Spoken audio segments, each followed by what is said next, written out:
त्रिभुज एबीसी रे देख ता भितर गोटे वृत्तटे अच्छी प्रत्येक बाहु को टच करिछि। क्वेश्चन अच्छी त्रिभुज एबीसी रो परिसीमा अच्छी 36 सेमी, बी क्यू केते अच्छी 8 सेमी, सी क्यू केते अच्छी 6 सेमी। प्रश्न उठुछि एबी केते और एसी केते। देख परिसीमा माने कौन ना एबी जुक्त बीसी जुक्त एसी। देख ये लक्ष्य कर आम एबी पाइचे कि एबी पाइने, बीसी पाइने, एसी पाइने।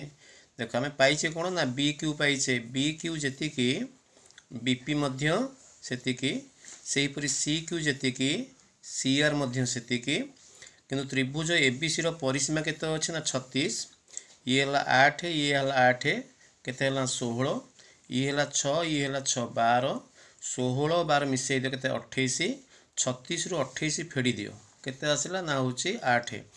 8 विभक्त 2 कले आमे एपी जेतिकी पाइबा आउ एआर मध्य सेतिकी पाइबा। 8 विभक्त 2 केते हला ना 4 हला, ये हला 4 सेमी, ये हला 4 सेमी, ये हला 8, ये हला 4।